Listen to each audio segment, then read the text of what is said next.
Oramos, ¿verdad? Para preparar nuestro corazón para la palabra de Dios, ¿les parece? Señor, damos gracias por esta mañana, damos gracias por tu fidelidad, por la alabanza, la adoración que hemos estado cantándote a ti, cantando el evangelio, tus promesas, cantando de tu fidelidad, cantando de tu gracia, de tu amor.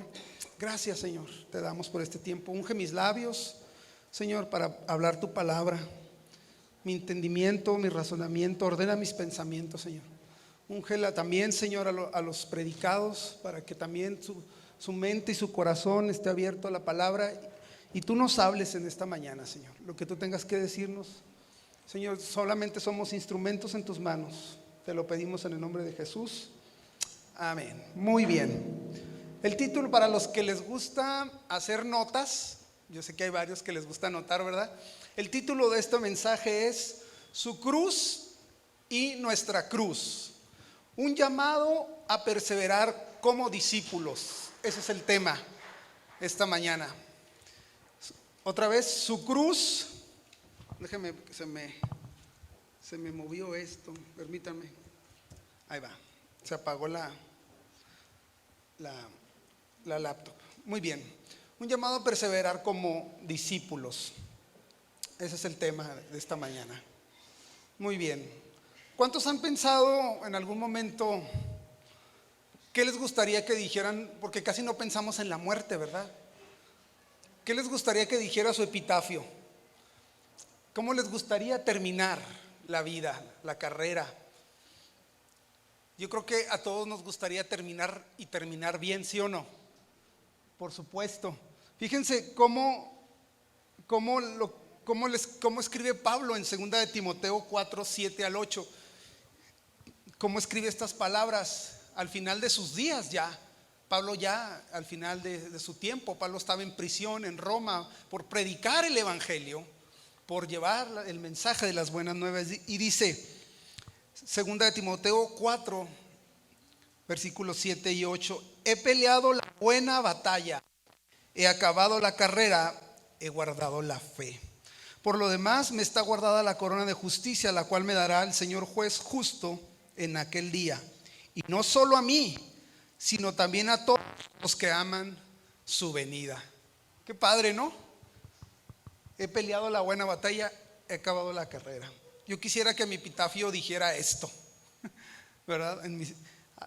Al final de mis días. Muy bien. El evangelio, mis amados, es un evangelio. Ahorita vamos a leer el texto y yo quisiera que todos me siguieran en el texto para seguir esta misma línea de pensamiento, ¿verdad? Es un texto muy corto, si lo quieren ir buscando. Es Marcos capítulo 8. Vamos a leer desde el versículo 27 al 38. Y no nos vamos a mover de ahí para que ustedes me vayan siguiendo en los versículos que yo voy leyendo y vayamos en la misma línea, ¿les parece? Y vayamos juntos desarrollando el tema y nos vamos conectando con la palabra de Dios. ¿Les parece? Muy bien. El evangelio es un evangelio de sorpresas. Moisés lo pensó así.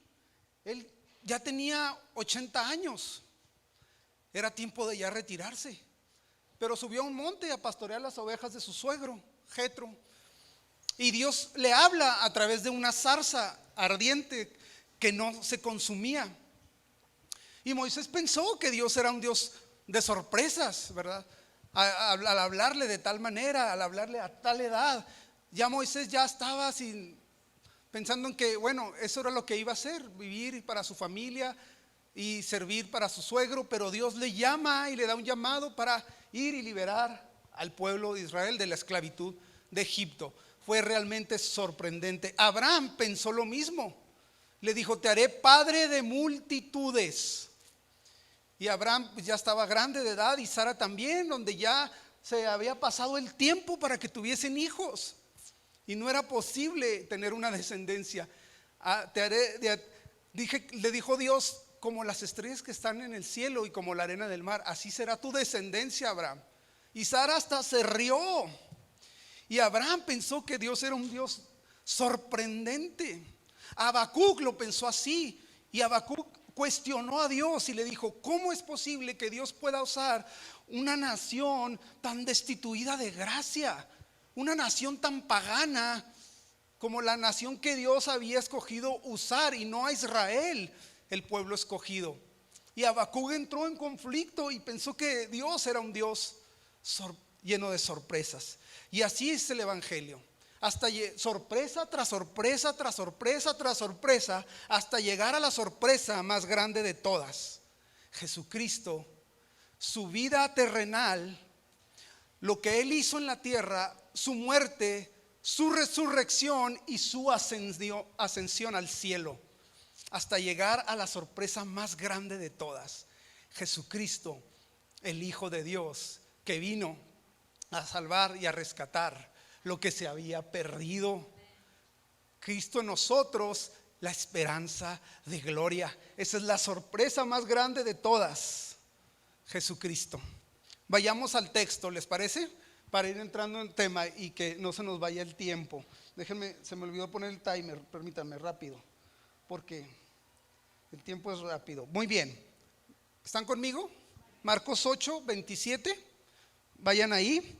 Dice: salieron Jesús y sus discípulos por las aldeas de Cesarea de Filipo, y en el camino preguntó a sus discípulos diciéndoles: ¿quién dicen los hombres quién soy yo?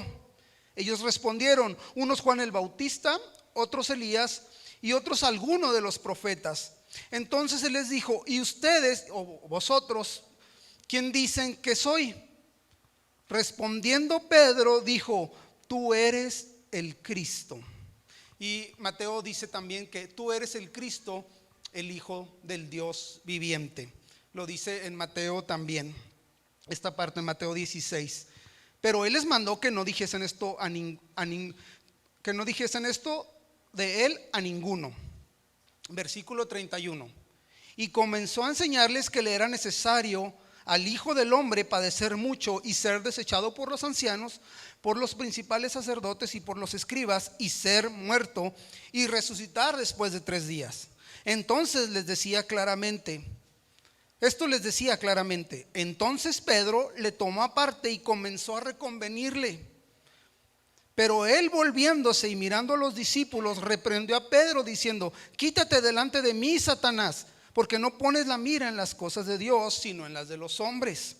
Y llamando a la gente y a sus discípulos, les dijo: si alguno quiere venir en pos de mí, niéguese a sí mismo y tome su cruz y sígame. Porque todo aquel que quiera salvar su vida la perderá, y todo el que pierda su vida por causa de mí y del evangelio la salvará. Porque ¿qué aprovechará el hombre si ganare todo el mundo y perdiere su alma? ¿O qué recompensa dará el hombre por su alma? Porque el que se avergonzare de mí y de mis palabras en esta generación adúltera y pecadora, el Hijo del Hombre se avergonzará también de él, cuando venga en la gloria de su Padre con todos los ángeles. Muy bien, vayamos al texto y vayamos al contexto de lo que Jesús está aquí hablándonos. Jesús va de camino, ¿verdad? Jesús estaba predicando en una región llamada, aquí leímos, Cesarea de Filipo, que era una colonia romana. Y Jesús dice aquí que iba camino a Jerusalén. En Jerusalén, donde Jesús recibió mucha oposición, donde a Jesús lo trataron de hacer rey, donde a Jesús también los fariseos, los maestros de la ley, los judíos querían, ¿verdad?, agarrarlo en alguna falta y acusarlo por todo lo que Jesús estaba haciendo, por todo lo que hacía, las sanidades, y lo querían crucificar. Y Jesús iba camino a Jerusalén sabiendo que es el lugar donde había oposición, donde había sido también escuchado, pero también rechazado por los maestros de la ley, por los fariseos. Y Jesús iba en camino, y Jesús comúnmente les había hablado a los discípulos de su muerte y de su resurrección. No solamente en este capítulo, también lo podemos leer en el 8 y en el 10, y lo podemos leer en otros textos donde Jesús anticipadamente les estuvo hablando que Él tenía que morir, que Él tenía que ir a la cruz y morir por el pueblo. Esa era parte de su misión y su llamado. Y aquí dice en el versículo 31, vayan conmigo, y comenzó a enseñarles que le era necesario al Hijo del Hombre padecer mucho y ser desechado por los ancianos y por los principales sacerdotes y por los escribas, y ser muerto y resucitar después de 3 días. Jesús tenía que ser muerto. No solamente era una posibilidad, no solamente es que podría morir, no, Jesús tendría que ser muerto. Pasaría por muerte, no terminaría en muerte, claro, porque Jesús resucitó al 3er día, ¿verdad? Lo hemos leído, y resucitó y ascendió al Padre. Jesús no terminaría en muerte, pero pasaría por muerte. Le era necesario morir, tendría que morir, tenía que pasar por muerte, tenía que ser muerto. Era un hecho. Jesús tenía que morir. Era algo que ya había sido escrito, era ya algo que los profetas habían anunciado. Tan solo Isaías 53 profetizó, ¿verdad?, de el siervo sufriente, mas el herido fue por nuestras rebeliones, molido por nuestros pecados, el castigo de nuestra paz fue sobre él. Jesús tenía que ir a la cruz, Jesús tenía que morir, el justo por los injustos, dice la Biblia. Tenía que hacerse maldición para darnos bendición, dice la Escritura, porque maldito todo aquel que es colgado en un madero. Entonces, esa era parte del plan de Dios. Eso era lo que Dios había establecido, que Jesucristo su Hijo tenía que morir, y muerte de cruz. Esto lo decía claramente, dice en el versículo 32. O sea, Jesús claramente les habló. Pero ¿saben qué? La realidad es que no se entendió. Los discípulos no captaron la profundidad. En este tiempo no entendieron que Jesús tenía que morir. No lo vieron así, no lo captaron en su momento.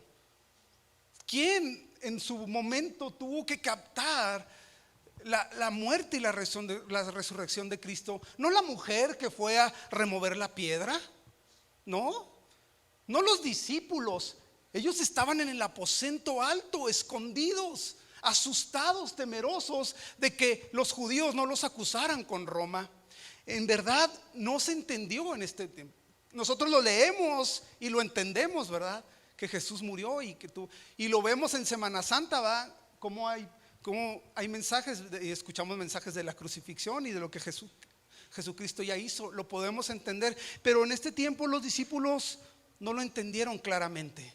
Pero Jesús se los explicó sin parábolas, se los explicó claro, pero no lo pudieron percibir, porque la muerte, la crucifixión, en el tiempo que los romanos la ejercían, era para someter a los rebeldes. La cruz era para los delincuentes, ladrones, malhechores, malvivientes, y no para Jesús. Fíjense, Pedro y los discípulos habían tenido una revelación de quién era el Cristo. ¿Quién dicen los hombres? ¿Quién soy yo? Pues unos el profeta, unos Juan el Bautista. ¿Y ustedes quién dicen? ¿Quién yo soy? Les pregunta. Y salta Pedro hablando en nombre de todos. Tú eres el Cristo, el Hijo del Dios viviente. La palabra Cristo significa el ungido, ¿verdad? La profecía también decía que Jesús no solamente vendría a morir, sino que también vendría a ser rey. Y ellos no podían percibir que este Jesús tendría que pasar por esta aflicción, por esta muerte tan denigrante, ¿verdad? Tan vergonzosa, hecha para los delincuentes, hecha para los que se rebelaban contra Roma, y no para el Mesías, el rey ungido. Y Pedro reacciona, ¿verdad? Entonces Pedro le tomó aparte y empezó a reconvenirle. Y en Mateo 16 nos dice que Pedro le dijo: en ninguna manera te acontezca, Señor, ten misericordia de ti. Y lo agarró aparte y le dijo eso Jesús a Pedro. Pedro regaña a Jesús. ¿Qué aventado va Pedro? Pedro regaña y le dice aquí, comenzó a reconvenirle, comenzó a exhortarle, a regañarle. en ninguna manera te acontezca, ten compasión de ti. Pero él volviéndose y mirando a los discípulos, versículo 33, vayan conmigo. Pero Jesús, pero él, volviéndose y mirándole a los discípulos, reprendió a Pedro: quítate delante de mí, Satanás, porque no pones la mira en las cosas de Dios, sino en las de los hombres. Pedro regaña a Jesús. Ahora Jesús regaña a Pedro. Y obviamente Jesús gana, ¿verdad? Porque Él es Dios. Entonces, ¿me regañas? Te regaño. ¿Por qué recibimos regaños? Pues para que ser sacudidos. Mi esposa regaña a mis hijos, ¿verdad? Y cuando mi hija Valentina no cumple con las tareas, porque ella hace homeschool, y mi esposa llega del trabajo y le revisa: a ver, ¿qué hiciste? ¿Y por qué no hiciste lo que te pasó, lo que te faltó, y las matemáticas? Y ahí va el regaño. Y el regaño es para que nosotros despertemos, ¿verdad? ¿Sí o no? Se nos regaña por alguna razón. Nuestros jefes en el trabajo a veces nos tienen que llamar la atención, ¿sí o no? Pues por una razón, te regaño, porque necesitas el regaño. Entonces Pedro regañó a Jesús, pero Jesús regaña a Pedro. Le dice: apártate de mí, Satanás. Ahora, entendamos el contexto, no nos vayamos al extremo. Pedro no estaba endemoniado. Jesús no lo estaba liberando de ningún demonio.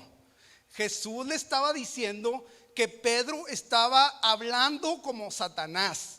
Estás teniendo los pensamientos que tiene Satanás. Porque recuerden Mateo 4, cuando Satanás tentó a Jesús. Satanás él sabía bien Satanás sabía que le quedaba poco tiempo. Y Satanás quería frustrar el propósito de Jesús. Lo vemos claramente en Mateo 4. Ahí está cuando lo lleva al pináculo del templo, ¿va? Y le dice: a ver, Jesús, tírate. Porque el Salmo dice, 91, que Dios mandará a sus ángeles para que no caigas y tu pie tropiece en piedra.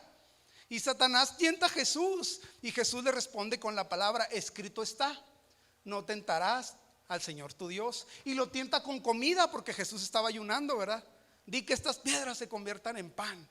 Entonces Satanás, tratando de frustrar los planes de Dios, aunque quizá no lo entendía en su totalidad, ¿verdad? Pero Satanás sabía que Jesús, el Hijo de Dios, Satanás sabía que Jesús era el Hijo de Dios, quería frustrar los planes. Y aquí Pedro se deja llevar por sus emociones, por su sentimentalismo, queriendo proteger a Jesús, ¿verdad? Teniendo mucha compasión por Jesús y misericordia. Señor, ten compasión de ti, esto no te acontezca, esto no te puede suceder. Y Jesús lo regaña: apártate de mí, Satanás, porque no pones la mira. Los pensamientos no son los pensamientos de Dios, Pedro. Tú estás pensando carnalmente, tú no estás pensando como Dios. Y yo tengo un propósito. Tengo que ir a la cruz, tengo que morir, sí o sí, está escrito. Jesús tenía que pasar por muerte, debía pasar por muerte. Y Jesús lo exhorta: no pones la mira en las cosas de Dios, sino en las de los hombres. Y comúnmente sucede que dejamos de poner las cosas en lo eterno y estamos tan plantados en lo terrenal, ¿verdad? Que a veces nos invade el mundo y la sociedad y no pensamos más allá de lo terrenal. Y Pedro no aceptó que Jesús tenía que ser sacrificado. El siervo sufriente tenía que pasar por muerte, por dolor, sufrimiento, vergüenza, humillación, porque era el plan de redención preparado antes de la fundación del mundo. Preparado desde ya. Jesús y el Padre y el Espíritu Santo habían planeado el pago por el pecado, la maldad.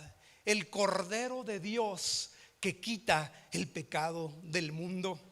Un solo sacrificio por el pecado de todos nosotros, por el pecado de la humanidad. Así es que este era el plan de redención y nada podía frustrarlo. Nada ni nadie podía detenerlo. Ni Satanás mismo podría frustrar el plan decretado por Dios en su palabra. Aquí está Jesús como el siervo obediente, poniendo su propia vida en sacrificio y ofreciéndose voluntariamente, mis amados. Jesús se ofrece a sí mismo y toma forma de siervo y se humilla a lo más profundo y dice: aquí está mi vida, Padre, tómala. Y se ofrece como el Cordero de Dios, voluntariamente en obediencia al Padre y a la voluntad de Dios. Aún en el Getsemaní Jesús luchaba, ¿cierto? Porque fue hombre. Si quieres que pase de mí esta copa, que haya otra salida si tú quieres, Señor, para la redención, pero no se haga lo que yo quiero, sino lo que tú quieres, lo que tú has dicho, Señor. Wow, qué glorioso es Jesús. Su obediencia, por la obediencia de uno, es que podemos tener libertad de nuestros pecados y nuestra maldad. El pecado entró por la desobediencia de un hombre llamado Adán, y la redención y el perdón entró por otro hombre llamado Jesús. Es por eso que podemos tener salvación y vida eterna. Decimos por los méritos de Cristo, ¿sí o no? Por sus méritos es que podemos ser salvos, y que no nos podemos salvar a nosotros mismos, sino que es a través de la obra redentora de Jesucristo y su precioso sacrificio. ¿Qué llamado nos hace Jesús? Este es un llamado profundamente no solo a los discípulos, porque Jesús no estaba aquí solo y no estaba solamente con los discípulos. Observen bien el texto. Había una multitud ahí, y Jesús refiere estas palabras no solo a los 12, sino a todos sus oyentes y la audiencia que tiene en este momento. Y también esta palabra es para ellos. Y si esta palabra es para los discípulos y la gente que estaba escuchando en ese momento a Jesús, lo es también para ti y para mí. Es para hoy también, es para nosotros. Avancemos con el texto. Versículo 34, vayan conmigo, pongan su dedo ahí. Versículo 34. Y llamando a la gente, ¿se fijan que no estaba Jesús solo? Y a sus discípulos les dijo. Aquí va el llamado al discipulado. Un llamado a ser verdaderos discípulos es el tema. Un llamado a perseverar como verdaderos y genuinos seguidores de Cristo. Aquí está el reto que nos lanza Jesucristo. ¿Están preparados? Ahí les va. Y llamando a la gente y a sus discípulos, y llamando nómbrate aquí, tómalo personal, y llamando a Nico o a Nicolás, y nómbrate. Y llamando a sus discípulos les dijo: si alguno de ustedes quiere venir en pos de mí, niéguese a sí mismo, tome su cruz y sígame, porque todo el que quiera salvar su vida la perderá, y todo el que pierda su vida por causa de mí y del evangelio la salvará. Wow, qué llamado, ¿verdad? Jesús habló del costo del discipulado. Jesús habló de que había un llamado y un precio que los discípulos teníamos que pagar. Pero es un precio que a veces hemos malinterpretado, ¿verdad? Porque pensamos que Jesús quiere que yo deje la carrera, el sueño de mi carrera, y a lo mejor un trabajo que yo he deseado, que yo he anhelado, y Jesús quiere que renuncie a ese sueño. Quizá usted tiene un anhelo de ser un músico y componer canciones para Dios. O quizás usted tiene un proyecto de ingeniería, o quiere hacer un proyecto personal, o quiere estudiar una universidad, o quiere estudiar una maestría, un doctorado, lo que usted quiera hacer. Pero Jesús no está hablando de esas cosas. Jesús está hablando de un compromiso mucho más allá, profundo, superficial, de decir: voy a ser discípulo, voy a negarme a mí mismo dejando mi trabajo. No. Eso va mucho más profundo, y Jesús hace un llamado radical a seguirle. Cualquiera que quiera venir en pos de mí, niéguese a sí mismo. Tome su cruz cada día y sígame. No podemos tomar la cruz que Jesús tomó, ¿verdad? Porque Él tomó su cruz. Y a nosotros nos toca tomar nuestra cruz. No podemos tomar la misma, porque la de Él fue para vida eterna, para derramarse en sacrificio. Pero sí nos corresponde tomar nuestra cruz. Y aquí lo dice. Jesús tuvo un encuentro con un joven rico, ¿recuerdan? Y el joven rico se acerca y le dice: maestro, ¿qué tengo que hacer para heredar la vida eterna? Y Jesús le responde: los mandamientos sabes. Amarás al Señor, ¿verdad? Honrarás a tu padre y a tu madre. No robarás, no mentirás. ¿Se acuerdan de los 10 mandamientos? Lo aprendimos en el catecismo, ¿sí o no? La catequesis que recibimos en la iglesia católica. Ay, no me digan que no fueron. ¿Cuántos fueron? Levanten la mano. Se aprendieron los 10 mandamientos. Y las preguntas que nos hacían, ¿verdad? Los mandamientos, sigue, dijo Jesús. ¿Qué necesito hacer para dar la vida eterna? Los mandamientos, ¿sabes? Y el joven responde: todo esto lo he guardado desde mi juventud. ¿Qué más me hace falta? Y Jesús le lanza: vende todo lo que tienes, dalo a los pobres y ven y sígueme. Ay, ay, ay. Y ahí no pudo el joven rico. Dice la Biblia que se dio la media vuelta tristemente y se fue. ¿Por qué? Porque externamente este joven podía cumplir los mandamientos, ¿verdad? Era muy moral, era muy recto. Pero cuando Jesús le habló de esto, de tomar su cruz y seguirlo, no pudo, porque había un ídolo en su corazón y era el dinero. No es que Jesús le estuviera pidiendo su dinero, tampoco. Jesús no le estaba: dame todo el dinero porque lo necesitamos para predicar el evangelio. Jesús no necesitaba el dinero de este joven. Jesús quería el corazón de él. Jesús le estaba hablando al corazón directo. El evangelio va tras los motivos y las razones del corazón interno, profundo. El evangelio entra en lo profundo de tu corazón, que viene siendo la mente, porque la Biblia dice que el corazón es como la mente. Entonces el evangelio entra a tu corazón profundo, a tu mente, y te hace ver tu condición y te revela los ídolos que hay en ti. Te revela tu propio yo, tu ego, tus deseos, tus propios anhelos carnales, y te confrontan a la realidad y verdad del evangelio y revelan la condición de tu corazón, de tu pecado. Y solo lo que hace el evangelio es decir rendición total. Y te revelan a este Cristo glorioso y amoroso, y lo único que hacemos es responder a eso que Jesús está haciendo. Pero este joven no lo hace. Se da la vuelta porque ese ídolo estaba tan profundo y no pudo dejar el ídolo del dinero. Ahí es donde sí, Jesús le dice: hey, si alguno quiere venir en pos de mí, niéguese a sí mismo, tome su cruz y sígame. La palabra negar aquí tiene una connotación de una relación. Observen bien, es como cuando dice la escritura: y Pedro negó que conocía a Jesús. Ya ven que Pedro estaba en el patio cuando Jesús fue juzgado por Poncio Pilato, ¿verdad? Y estaba esperando a ver qué, husmeando ahí, qué habían hecho con Jesús. Y se acercó una jovencita y le: hey, tú estabas con Jesús, ¿verdad, Pedro? ¿A poco no? Tú lo conoces. Y Jesús ya le había dicho que lo iba a negar, ¿sí o no?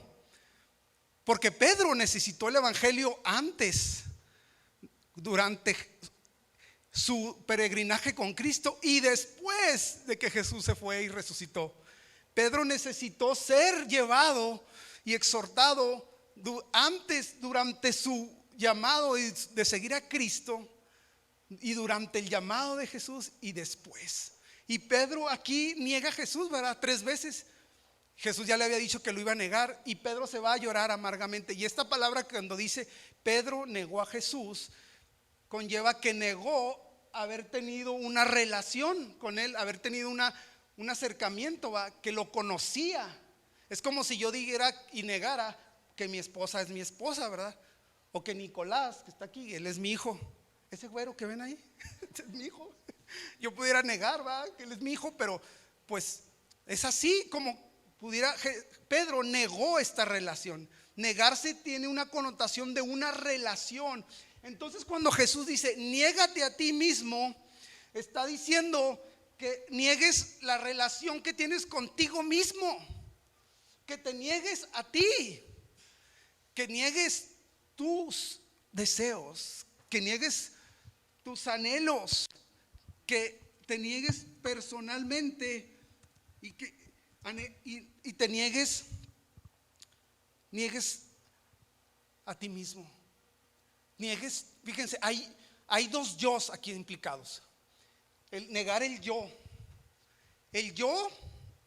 que necesita ser sometido a Cristo, el yo que necesita ser sometido al señorío de Cristo, ¿verdad?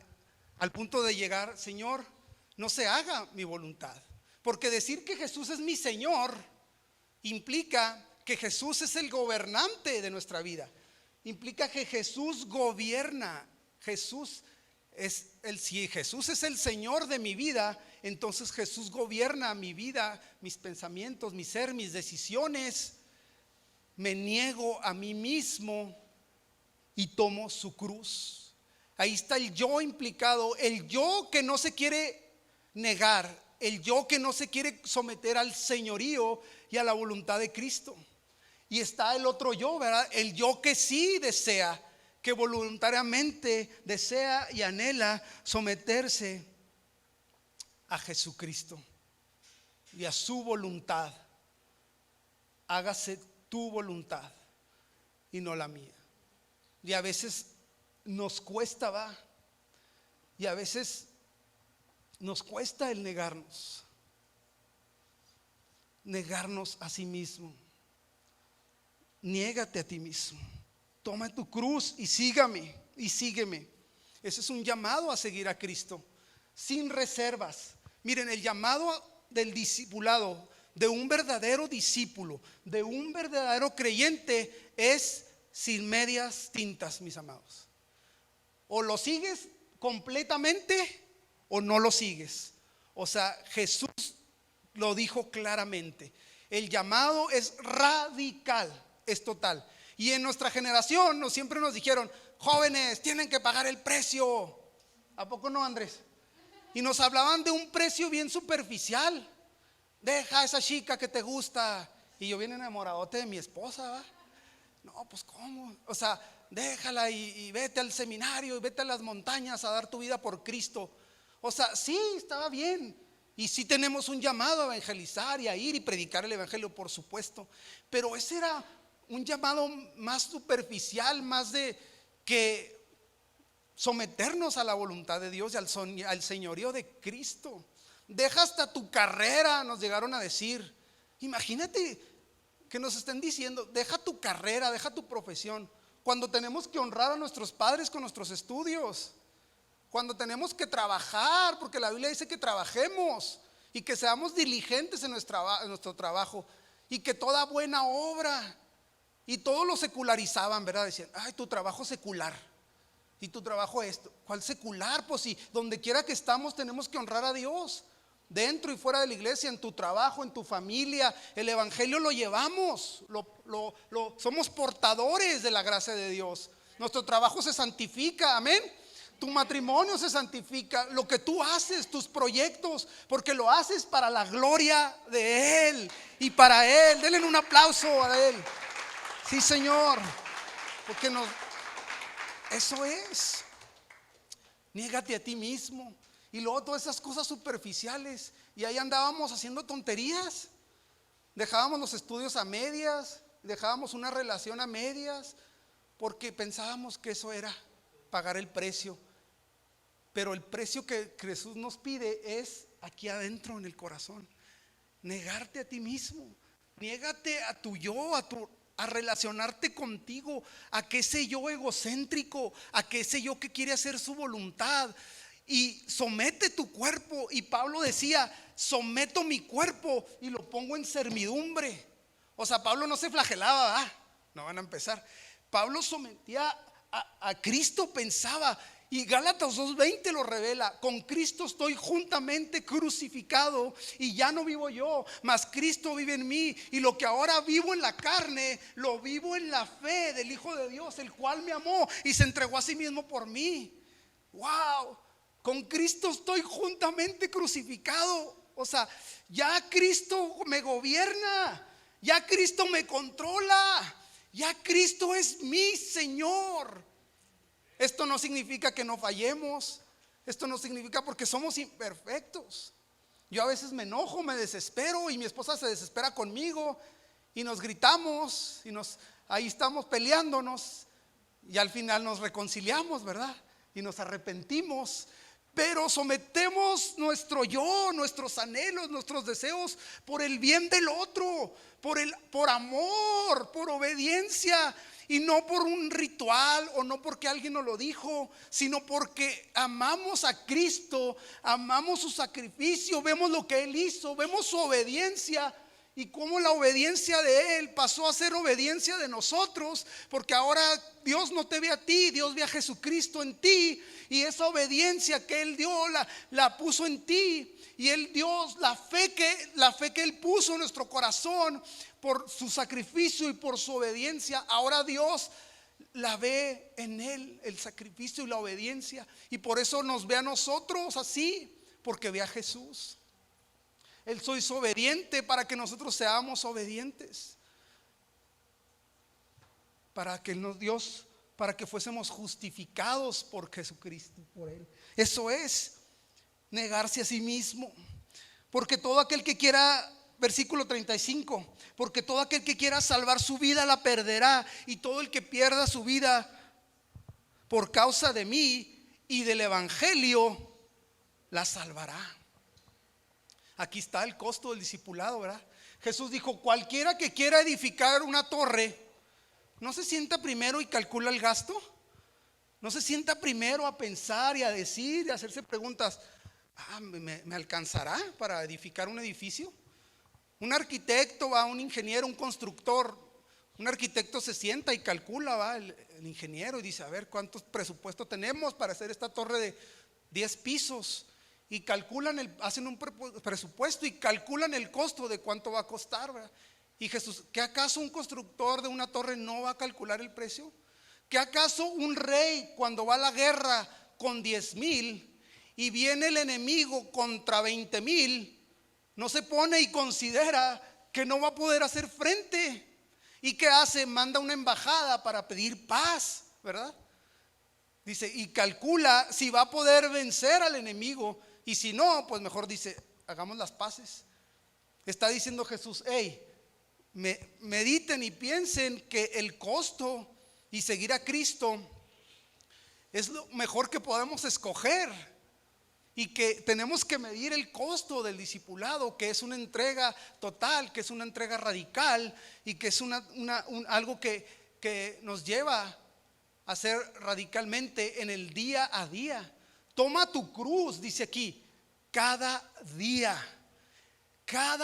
mis amados. A su gracia la necesitamos a diario. Tomar la cruz a diario. Cada vez que te levantes: Señor, hoy ayúdame a llevar mi cruz, a negarme a mí mismo, negar mis deseos, mis anhelos. Ese yo que a veces no quiere hacer tu voluntad, ese yo que a veces se resiste, que a veces tiene incredulidad, que a veces duda, ese yo que a veces te niega, ese yo que a veces se enoja, ese yo que a veces no quiere leer, no quiere orar, ese yo. Y Pablo dice: con Cristo estoy juntamente crucificado, ya no vivo yo, mas Él vive en mí. Ya no es en tus fuerzas, porque no podríamos hacerlo en nuestras fuerzas. Ahora es Cristo en nosotros, la esperanza de gloria. Aquel que comenzó la buena obra en nosotros la perfeccionará hasta el día de Jesucristo. Tienes que confiar en Él para ser un verdadero discípulo. Tienes que creer en Él para perseverar en el discipulado, para perseverar como creyente, venga lo que venga. Venga la enfermedad, como la hermana que pasó al testimonio, ¿verdad? Venga la circunstancia difícil, la crisis, cuando vienen los problemas familiares, los problemas económicos, cuando viene la enfermedad, la pérdida, porque los cristianos también nos enfermamos, también nos quedamos sin trabajo, también nos va mal y también pasamos por sufrimiento. Es necesario, pero eso no significa que Dios nos ha abandonado. Eso es parte de lo que Dios está forjando en nuestra vida. ¿Ven cómo creció la fe de la hermana? al pasar y decir: Dios, tú tienes el control de este diagnóstico, tú eres soberano. Nuestra hermana Karina, la esposa del pastor, que ustedes saben que tienen cáncer y está con vida. Ha sido difícil para el pastor, para sus hijos y para su familia, pero su fe y su sufrimiento nos fortalece, porque al verla que no se puede ni levantar y que el esposo la tiene que llevar y al baño y darle comida y hacer todo, es difícil. Pero al verlo a ella, mis amados, y ver a nosotros, no podemos decir: no puedo, Señor. Aquí está. Y decir, ver la fortaleza de otros hermanos nos edifica, y decir: Señor, heme aquí, me rindo a tu voluntad, me someto, haz lo que quieras conmigo, haz lo que quieras de mí, soy tu siervo, te obedeceré, Señor, para servirte, para honrarte, alabarte con mi vida, que mis hijos te sirvan, que mi matrimonio te honre y te glorifique a ti, Señor. Porque todo aquel que quiera salvar su vida perderá, y todo el que pierda su vida por causa del evangelio, fíjense la causa, el evangelio, la buena noticia, el evangelio de Jesucristo. Esa es la causa por la cual vivimos, por la cual morimos. Es Jesucristo la razón, mis amados, por la cual tú y yo nos levantamos cada mañana y estamos aquí y respiramos y vivimos y caminamos y andamos y nos movemos. Es por la gracia de Dios, porque este Dios soberano tiene el control, y nosotros queremos tener el control, pero tenemos que entregárselo a Él. Señor, aquí está mi vida, haz lo que quieras con mi carrera, con mi matrimonio, con mis hijos, con mi negocio, con mi trabajo, con mi carrera, con mi profesión. Haz lo que tú quieras. Yo soy tu siervo humilde, obediente a ti. ¿Qué le sirve al hombre si ganara todo el mundo y pierde su alma? Hablando de la salvación, de la eternidad, Cristo aquí llevándonos hacia más allá de esto terrenal, porque la eternidad ya está, mis amados, ya estamos viviendo. No la vivimos en su plenitud porque estamos en esta carne, pero un día resucitaremos con Cristo, porque Él no solo murió, sino que resucitó al tercer día y está sentado a la diestra de Dios intercediendo por nosotros. Jesucristo fue a la cruz, resucitó para vencer al último enemigo, llamada la muerte, y a través de esa resurrección darnos vida y vida eterna. Porque estamos a veces tan plantados en lo terrenal, en lo humano, en este mundo que nos invade con las redes sociales y que nos invade con el humanismo y la moda y las tendencias y todo lo demás. Pero nosotros no somos terrenales, pensamos en lo eterno, vivimos por lo eterno, vivimos para Él, porque para allá vamos. Y esta eternidad ya comenzó, pero un día la vamos a experimentar en su plenitud, en su totalidad, y recibiremos esta corona de vida que dijo Pablo: he terminado la carrera, he guardado la fe, he perseverado, he continuado, y recibiré esta corona de justicia que me ha sido guardada por el Rey justo llamado Jesús, que me la otorgó gracias a su sacrificio. Amén. Eso es, Señor, gracias a ti, mas gracias sean dadas a Dios, que nos da la victoria por medio de nuestro Señor Jesucristo. ¿De qué le sirve al hombre ganar todo el mundo si se pierde a sí mismo? No solamente Google o Apple o Facebook, todo el mundo, todo le puede ganar el mundo. El hombre puede ganar todo el mundo, pero no le servirá si pierde su alma. Cristo es la perla de gran precio. Cristo es el mejor tesoro que podamos tener. No te puedes soltar de Él. Ánclate al evangelio. Aquí está, cualquiera que da su vida por mí, por mi causa y por el evangelio, por estas noticias. Este es el evangelio verdadero, puro, que vino Jesús a ofrecer, sin legalismo, sin reglas que tengamos que cumplir, sin salvarnos a nosotros mismos a través de obras muertas, que dice la Biblia que son como trapos de inmundicia. sino que la obra fue a través de Jesucristo por su gracia y por su amor. Y ahora tú lo puedes vivir, este tesoro tan preciado, Jesucristo. Valóralo, atesóralo y ámalo en tu corazón. Amén.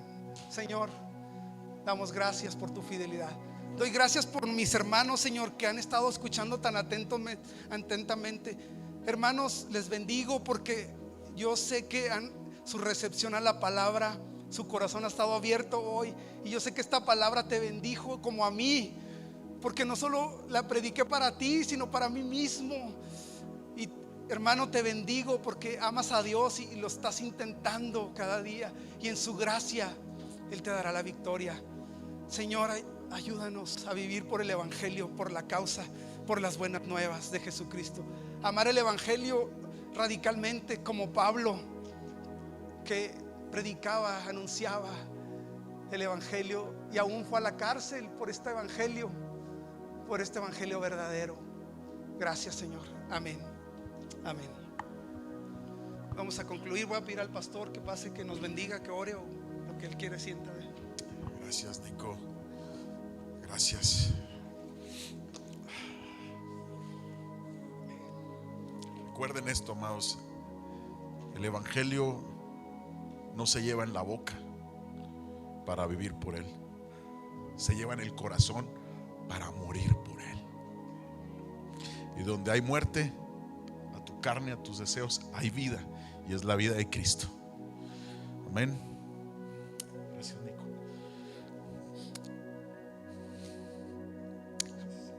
Gracias, Señor, por la cruz. Gracias, Dios. Que se levante una generación, Dios, que te ame por sobre todas las cosas.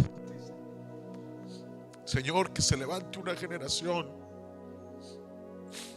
que esté dispuesta, Señor, a morir a sí mismo. Que matrimonios se levanten, Señor, dispuestos a morir a su orgullo, a toda cultura, Señor, familiar que va en contra de tu palabra. Y haya vida en los matrimonios, haya vida en los jóvenes al morir a sus deseos, a su carne, Señor, y que tú seas glorificado en este tiempo. Que tu evangelio corra, Señor, por nuestros hogares, por nuestra ciudad. Padre, bendice a Nico y a Cristi, Señor. Gracias por tu palabra, Dios. Bendice la iglesia Pan de Vida, los pastores Omar y Cari. Gracias, bendito Dios. Gracias por tanto. En nombre de Jesús. Amén.